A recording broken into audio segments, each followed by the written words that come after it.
fait, le moment important, c'est quand tu commences à entendre le générique, tu vois. Ouais, je sais. Là, on sait que ça y est, ça va être à nous. Ouais. On sait que là, faut pas faire de gaffe parce que sinon, on va être la risée de la région pendant les 3 prochaines semaines. C'est un peu ça, ouais. T'as vu, je l'ai relancé d'ailleurs. Ouais. Il est bien, moi je trouve sympa la musique. Ouais, moi aussi j'aime bien. Ouais, moi j'aime bien aussi. Bonjour les flammes. Salut.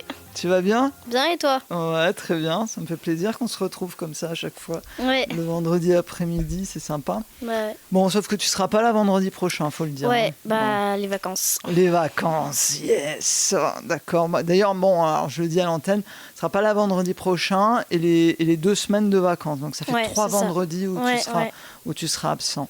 Ça va être dur, hein. Courage, chers auditeurs et auditrices. Tenez bon. C'est ça. Alors, aujourd'hui, tu nous parles d'un... vas-y, je te laisse tout dire. Alors, Ours Lune, le voyage d'Ours Lune de Ho, H-O, je sais pas trop si ça se prononce Ho, ou... Ouais, je pense. Ouais, je pense, moi, ouais. Ça le fait comme ça, c'est bien. C'est le renard doré. Voilà, donc le renard doré, on en a déjà parlé. Hein, la dernière fois déjà, c'était le renard doré. On va pas revenir dessus, ouais. Moi, j'aime bien. Ça change un petit peu comme type de style de manga. Pardon. Ouais. Et j'ai l'impression que le renard doré, c'est moins des trucs violents ou des choses comme ça. C'est plus doux. C'est plus doux, spirituel aussi un petit peu. Ouais. Ouais. Donc le voyage d'Ours Lune, il est sorti. Ours Lune. Ouais, j'en ai marre de me faire prendre là-dessus. D'Ours Lune, il n'y a pas de E à ours, donc c'est pas d'Ours Lune, c'est d'Ours Lune. Ok, d'accord. Donc c'est paru le 24 avril 2024. Voilà, c'est un manga qui fait à peu près 192 pages, qui a un format un peu plus grand que les petits mangas habituels. Hein. Ouais, mais après c'est un one-shot, du coup... Voilà, Timon, c'est une petite histoire assez mignonne dont tu vas nous parler. Le mangaka, qui est en fait une mangaka japonaise, qui était réputée pour ses dessins chaleureux, relatant le quotidien des animaux, elle est très branchée animaux. Elle a illustré les romans de Dr. Dolittle. Ah oui, j'avais lu ça aussi. Ouais, j'ai vu ça, mais bon, voilà, pas plus. Hein. Okay. Allez, le voyage d'Ours Lune, tu l'as lu en entier. 3 fois. 3 fois, en plus. Alors, je l'ai lu 1 fois, enfin non, 2 fois et demi, parce que je l'ai lu 1 fois, après je l'ai relu avant de venir en parler, finalement on n'a pas parlé de ça, du coup je l'ai relu. C'est vrai que la dernière fois on a dit non, on va faire plutôt celui-là. Et moi je l'ai lu 2 fois, mais je l'ai lu quand il est sorti, donc c'était il y a un petit moment. Et je l'ai relu après parce que il y avait des petites choses que j'avais pas trop tilté. Ouais. Hein, on est d'accord, ça, il faut y revenir un petit peu pour bien comprendre. Et vraiment ça m'a bien plu. Allez, tu nous en parles ? Ok. Donc ça commence avec la rencontre d'Ours Lune et de Petite Corneille. Donc en fait on voit la Petite Corneille qui est dans le noir et qui voit une petite lune qui pleure toute seule dans le noir et elle lui demande pourquoi pleures-tu ? Et la lune lui répond que c'est parce qu'elle a peur du noir. Et du coup elle se blottit contre elle et elle dort avec elle pour la réchauffer. Et en fait déjà la Petite Corneille cherchait un endroit où dormir et elle a fini par trouver la lune. Et en fait, au matin, elle se réveille et en fait, c'est un ours qui lui demande réveille-toi, petite !» Parce qu'en fait, elle a dormi sur le dos d'un ours. C'est un ours à collier, du coup, je pense. Son collier fait un collier en forme... Enfin, son pelage fait un genre de collier en forme de lune.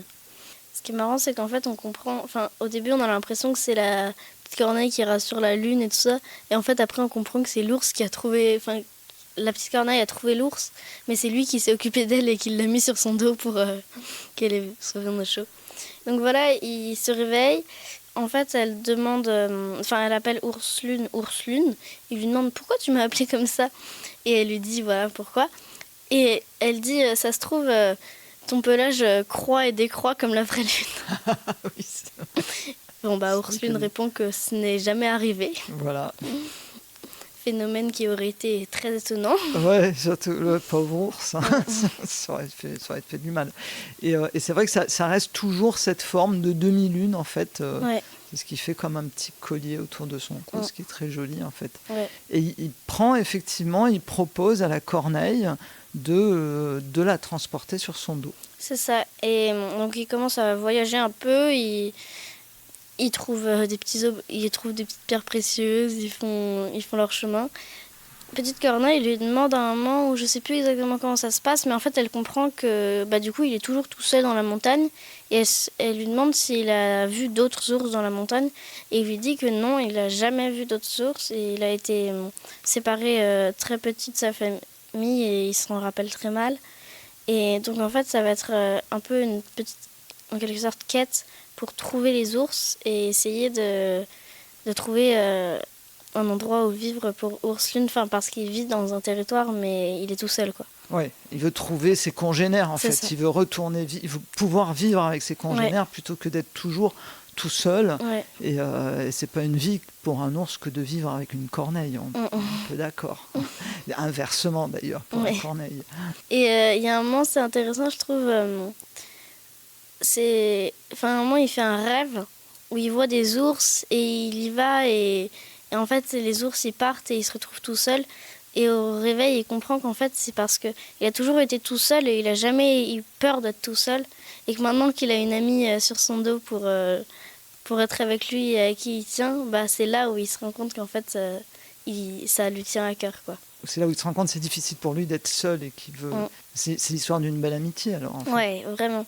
Et je trouve que c'est assez bien construit parce que à la fois c'est une histoire qui est touchante, surtout à la fin qui va vraiment être touchante, et à la fois on va pouvoir vraiment explorer un peu la nature, voir plein d'animaux, et c'est la vie du quotidien. Mais c'est toujours intéressant, ça donne toujours envie de continuer. Il y a des moments qui sont très sérieux, et puis à la fois il y a des têtes que l'ours fait qui sont hilarantes. C'est vrai. Un moment où la corneille, elle dit bon, bah, on va peut-être rester coincé là pour l'éternité, dans un tunnel. C'était juste parce qu'il faisait noir dehors, ou je sais plus. Et l'ours, il imagine des fantômes, tu sais, eux en fantômes. Et il la prend dans ses bras, il est flippé, on voit de la sueur qui coule. Il est très drôle. Et il y a aussi ce passage où il rencontre, mis à part la corneille, parce qu'il y a un moment aussi où il ne sait plus vraiment qui il est. Il y a ça aussi, la corneille qui va l'aider un petit peu à se trouver, non, il me semble. Et où il va rencontrer d'autres animaux qui vont se demander un petit peu ce qu'il fait là. Bah, vu que les autres animaux ne voient jamais d'ours, ils se demandent ce que c'est. Et la corneille dit c'est un ours. Et Urslune dit que parfois il se demande même si c'est vraiment un ours. Et là il y a la petite corneille qui dit voilà qu'Urslune nous fait une crise d'identité. C'est une belle histoire, comme tu dis, c'est une belle quête. C'est une quête pour chercher en fait une famille, pour chercher des personnes avec qui rester, avec qui poursuivre un petit peu sa vie, surtout pour cet ours. Mais il y a tout au long de l'histoire, il y a aussi les humains qui sont là quand même. Ouais, un petit peu, il n'y a pas beaucoup, mais c'est vrai que on voit quelques humains qui sont là, non pas pour chasser l'ours, mais qui le cherchent pour essayer d'aider les ours et voir s'il y en a encore dans la région. Et on comprend que c'est vraiment le dernier ours de la région. On peut dire que ça parle un peu d'écologie aussi, puisque tout se passe dans la forêt. Avec les animaux, qu'on croise tous ces animaux les uns après les autres, et qui parlent un petit peu de la forêt, de la vie dans la forêt, tout ça. Il y a un moment que j'ai trouvé très drôle où la petite corneille, au début, elle cherche une ville elle cherche sa ville pour se réinstaller. Elle imagine du coup une ville comme nous on la voit. Elle dit il y a des grandes tours, des boîtes en acier qui avancent et des humains partout. Et lui, il imagine un truc qui correspond à la description, mais qui est pas du tout pareil, quoi. Et du coup, c'est très drôle de voir les deux. Il dit ok, je vois pas ce que c'est, mais c'est une belle histoire. Ouais. Bon, on va s'en tenir à ça. Ah non, non. Ah, vas-y, continue. Bah, parce qu'après, il y a juste... je voudrais parler... Il y a quand même un moment où, pour la quête, il y a la petite corneille qui se sépare de Urslune et va chercher vraiment plus loin, très loin, pour aller voir s'il y a des ours qu'ils peuvent voir. Et en entendant parler sur une île, qui aurait des ours. Et finalement, en y allant, elle se fait un peu prendre dans une tempête et elle vit une aventure un peu mystique qui dépasse qui est un peu surnaturelle. Et c'est là où on va comprendre en fait qu'est-ce qui l'a menée à rencontrer Urslune. Et puis après, elle rentre et ils vont tous les deux essayer de trouver des ours. Et après, il y a une fin qui est très émouvante aussi. C'est un peu triste. À la fois, c'est triste, mais à la fois, c'est vraiment beau, je trouve. Oui, c'est très beau, c'est très émouvant, c'est très humain. Enfin, humain, non, puisque ce sont des animaux, mais il y a ce côté sentimental aussi, puisqu'il y a cette amitié entre deux aussi qui à un moment donné, quand elle part justement, comme tu dis, justement, elle part pour aller voir, parce qu'elle vole, donc ça va plus vite pour elle d'aller voir un peu plus loin. Et on voit bien que lui, il est super malheureux qu'elle soit partie. Bah, elle lui manque, quoi. Ah ouais, il lui manque carrément, c'est trop mignon. Merci. Avec plaisir. Tu le conseilles ? Ouais. Ouais. Donc tu disais c'est un manga doux. Comment ça, doux ? Non, doux, de douceur, quoi. Ah oui. C'est un manga plein de douceur, quoi. C'est ça que je veux dire. Ouais, c'est vraiment, c'est comme la dernière fois, c'est le style de manga plein de douceur, tout mignon. Complètement. Voilà. Qui fait un peu pleurer quand même, non ? Moi, j'ai pas trop tendance à pleurer, mais c'est vrai que ma mère l'a lu et elle sait plus si elle a pleuré, mais en tout cas pas loin. Ouais, ça l'a vraiment beaucoup aimé. Ouais. Moi, je me souviens, je l'avais prêté aussi à une amie qui l'a lu avec son petit garçon. Et c'est vrai qu'à un moment donné, elle a trouvé que ça pouvait faire de la peine, en fait, un petit peu quand même. Moi, je trouve que à la fois c'est triste, mais en fait, il y a quand même une fin qui est intéressante et je trouve que... C'est plein d'espoir. Ouais. Et il y a un petit truc à la fin. Moi, je sais pas s'il faut le comprendre comme ça ou pas, mais étant donné qu'au Japon, on croit en la réincarnation, et ben il y a un petit moment où je sais pas si c'est un rapport ou pas, mais... Ça va dans ce sens. Ouais, peut-être. Ouais, peut-être. Tu as raison. Très bien. Merci beaucoup. Avec plaisir. On n'a pas parlé des dessins, faut en parler peut-être. Allez, mais oui, c'est vrai, parlons des dessins. Moi, j'ai trouvé ça... J'ai vraiment beaucoup aimé les dessins. C'est pas trop chargé. À la fois, il y a plein de détails autour et à la fois, on voit bien... Les silhouettes animalières sont vraiment très bien faites.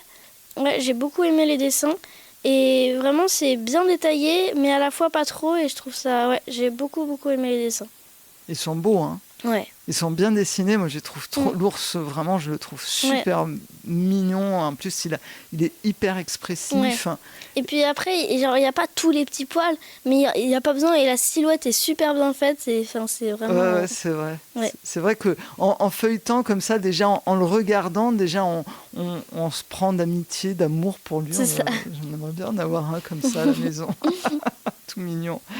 Ok, ouais, c'est vrai que c'est des traits... Alors, c'est en noir et blanc. Oui. Voilà, c'est tout en noir et blanc, à part la couverture. La couverture qui est en couleur. Mais on a droit à une très belle couverture, je trouve, d'ailleurs. Ouais, et je sais pas ce que tu en penses, mais je trouve que le fait que ce soit en noir et blanc, ça choque pas du tout. Non, mais même, je trouve souvent, parfois au début des mangas, il y a des pages en couleur.